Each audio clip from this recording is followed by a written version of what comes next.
மலர் குழலியோடு விசையற்கு நல்கு குணமாய வேட விகிர்தன் மத்தமும் மதியும் நாகமுடி மேலணிந்து என் உளமே புகுந்த அதனால் புத்தரோடு அமனை வாதில் அழிவிக்கும் அண்ணல் திருநீரி செம்மை திடமே அத்தகு நல்ல நல்ல அவை நல்ல நல்ல அடியாரவர்க்கு மிகவே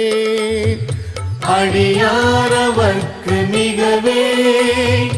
அடியாரவர்க்கு மிகவே